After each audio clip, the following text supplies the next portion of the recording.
Hello, नमस्ते. कसे आहात सगळे? छान ना? मी पण मस्त आहे. अहो, आपले सर्वांनाच असं वाटते आपलं आळस सोडून टाकायला पाहिजे बाबा. आळसामुळे माझी प्रगती होत नाही, आळसामुळे माझं छान होत नाही. मग हा आळस सोडायचा कसा? हा खूप मोठा प्रॉब्लेम आहे बरेच लोकांना. त्यामुळे आज आपण याविषयी जरासं बोलूया. आता आळस सोडायला पाहिजे म्हणून आपण जनरली काय करतो? मोटिवेशनल टॉक बघतो, पुस्तक वाचतो, व्हिडिओ ऐकतो. पण काय होते? तेवढं पुरतं होते. एकदा 2 दिवस, तिसऱ्या दिवशी परत आपण आपलेच वाटेत असतो.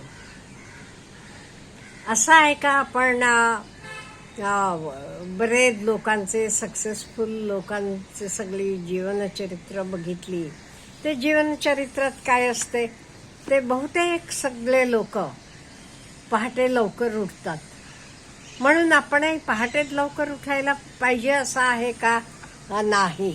हे बघा, तुम्ही करायचं काम व्यवस्थित करत असाल तर काहीही फरक पडत नाही. आपल्याला प्रत्येकाला 7 ते 8 तास झोप ही पाहिजेच.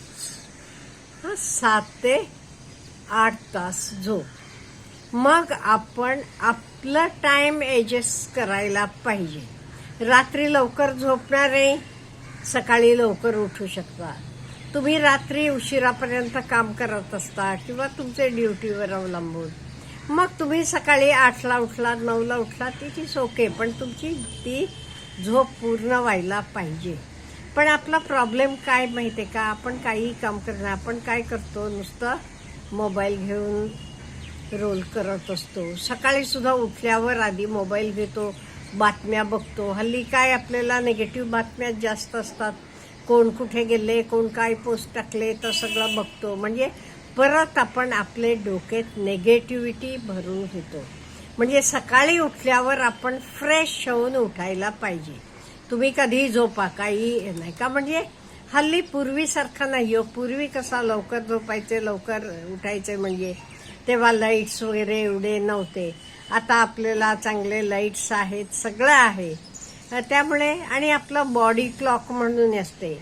कोणाला सकाळी उठायची सवय असते लवकर, कोणाला रात्री बसून काम करायची. त्यामुळे डिपेंड्स ऑन यू.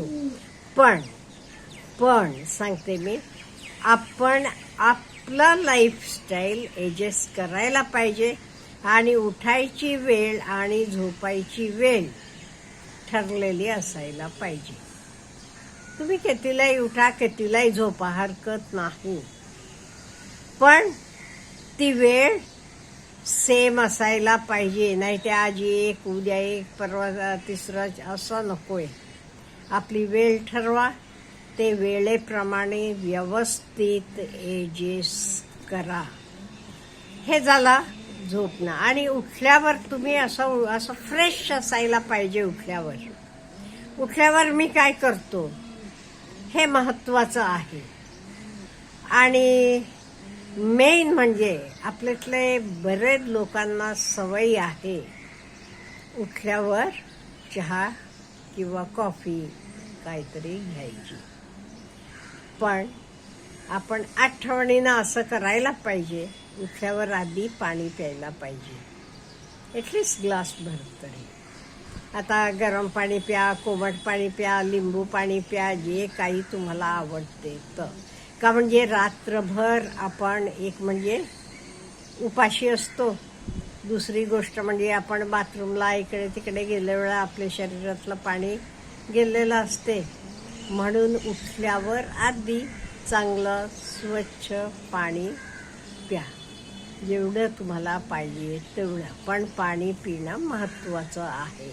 नंतर तुम्ही चहा, कॉफी काहीही घेऊ शकता. म्हणजे आपण आपली सकाळ का नाही व्यवस्थित वापरली की आपला दिवस व्यवस्थित जातो. मग तुमचं लाईफस्टाईल, आपण आपलं एक लाईफस्टाईल आखलेलं असते. कोण वॉकिंगला जाईल, कोण आणि काही करेल, त्यामुळे तुमचे लाईफस्टाईलप्रमाणे नंतर करायचं. पण नियमित पण ठेवा. काही फुलं तोडायची, आणि शक्यतो काय करा माहिती आहे का, फुलं तोडायची म्हणा, रांगोळी काढायची दारासमोर, ही कामं सकाळचे कोवळे उन्हात करा. म्हणजे आपोआप ऊन आपले अंगावर पडते. त्यामुळे आपल्याला डी विटॅमिन पण मिळते आणि आपण जरा ऑप्टिमिस्टिक राहतो. त्यामुळे आपल्याला सूर्यप्रकाश आपल्या अंगावर पडेल. किंवा वॉकिंगला जायचं असला की त्या वेळेला जावा, पण सूर्यप्रकाश आपल्या अंगावर पडेल एवढं आपण काळजी घ्यायला पाहिजे. मग आपलं रुटीन काय आहे तर हे करा. आणि एक आपण बरीच लोक करतो, म्हणजे आपण आपलं काम पेंडिंग ठेवतो. उद्या करू, परवा करू. नाही, असं पेंडिंग करायचं काम नाही. आज करायचं, आजच करायचं. आणि मला तरी माझ्या आईनं सांगितलेलं एक मी कायम लक्षात ठेवले, जे काम 1 मिनिटात होते तर लगेच करायचं. सपोज ब्लाऊजचं एखाद हुक निघालं, किती वेळ लागतो हो आपल्याला एक हुक लावायला? 1 मिनिट. मग तर लगेच करायचं, मग तो उद्यासाठी ठेवायचं नाही. त्यामुळे कुठलंही काम 1 मिनिटात होत असलं, कुठलंही त्या क्षणाला आता करून टाकायचं, तर पेंडिंग ठेवायचं नाही. आणि पेंडिंग ठेवलं की काय होते, आपल्याला विसरून जातो. शेवटी आपण माणसं आहोत, आणि विसरणं तरी आपल्याला माहीत आहे सगळ्यांना.